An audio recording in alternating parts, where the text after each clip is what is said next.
Assalamualaikum warahmatullahi wabarakatuh, sahabat Basnas yang dirahmati Allah. Kita akan melanjutkan kajian kita, yaitu tentang istilah mahrum yang ada di dalam bulan Ramadan. Rasul Muhammad SAW pernah menyampaikan di dalam sebuah hadis bahwa mahrum itu adalah orang-orang yang terhalang dari kebaikan di bulan Ramadan. Artinya apa? Artinya memang kita ini jangan sampai menjadi orang-orang yang terkategorikan mahrum, orang yang terhalang dari kebaikan untuk melaksanakan ibadah di bulan Ramadan. Karena apa? Faman hurima khairaha faqad hurimal khaira kullah. Barang siapa yang terhalang kebaikan di bulan Ramadan, maka dia akan berpotensi menjadi orang-orang yang terhalang di bulan di luar Ramadan, di bulan-bulan lain di luar bulan Ramadan. Karena apa?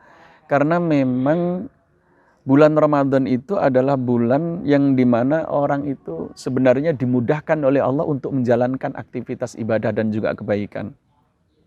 Orang yang sebelumnya mungkin di luar bulan Ramadan hatinya tidak begitu tergerak untuk melakukan kebaikan, bisa jadi ketika di bulan Ramadan dia akan tergerak untuk melakukan kebaikan.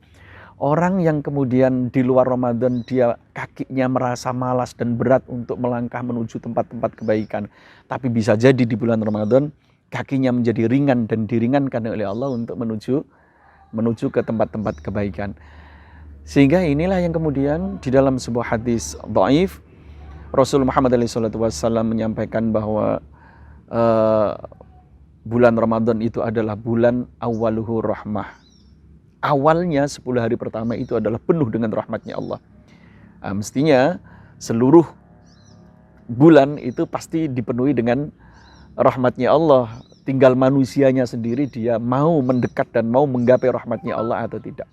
Kemudian wa ausatuhu maghfirah. 10 hari yang tengah itu penuh dengan ampunan dari Allah Subhanahu wa taala.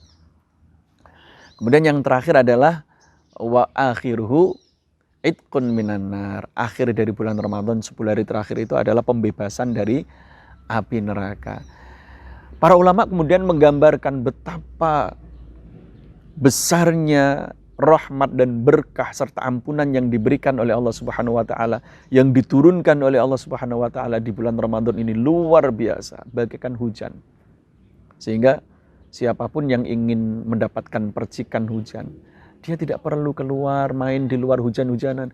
Cukup dia membuka pintu dan dia duduk di depan rumah, pasti dia akan mendapatkan percikan air hujan. Ini gambarannya seperti itu.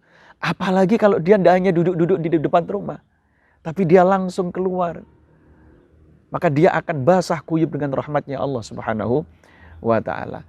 Ini gambaran betapa mudahnya kita ini untuk melakukan kebaikan di bulan Ramadan. Sehingga jangan sampai kita ini, meskipun di tengah kewaspadaan kita akan tersebarnya virus COVID-19 ini, jangan sampai kita terkategorikan menjadi orang-orang yang mahrum, jangan sampai kita menjadi orang-orang yang terhalang dari kebaikan di bulan Ramadan. Jangan sampai kita ini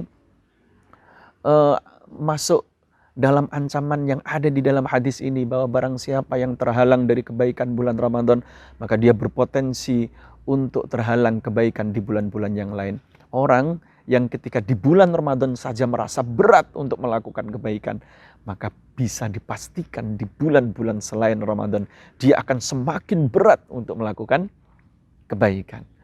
Masyarul muslimin, sahabat Basnas yang dimuliakan Allah, sekali lagi mudah-mudahan Allah senantiasa memberikan taufiknya kepada kita di bulan Ramadan ini, di tahun ini. Konsepnya kita melakukan kebaikan dan ketaatan itu tidak harus di masjid, tidak harus di musola, tetapi di mana saja kita bisa melakukan itu. Contoh misalkan tadarus, membaca Al-Quran, untuk menghatamkan Al-Quran di bulan Ramadan, tidak harus di masjid, tidak harus di musola. Kita bisa melakukan itu dengan keluarga kita, dengan semua yang ada di isi rumah kita itu, untuk melakukannya di rumah kita masing-masing. Dan ini sesuai dengan apa yang sudah disampaikan oleh Rasul Muhammad SAW. Beliau menyampaikan, la taj'alu buyutakum maqabir. Jangan jadikan rumah-rumah kalian itu seperti kuburan. Maksudnya apa jangan jadikan rumah-rumah kalian itu seperti kuburan? Ya karena rumah itu tidak pernah dibacakan Al-Quran. Sehingga kalau kita memindahkan tadarus kita yang sebelumnya kita lakukan di masjid, tapi karena adanya keterbatasan, karena adanya pembatasan COVID-19 ini, kita bisa melakukannya di rumah. Dan insya Allah dengan itu, rumah kita akan menjadi semakin bercahaya, rumah kita akan semakin dilirik oleh malaikat yang ada di langit sana, dan para malaikat akan menghantarkan rahmatnya Allah kepada kita semua. Wallahul muwaffiq ila aqwamit thoriq. Wassalamualaikum warahmatullahi wabarakatuh.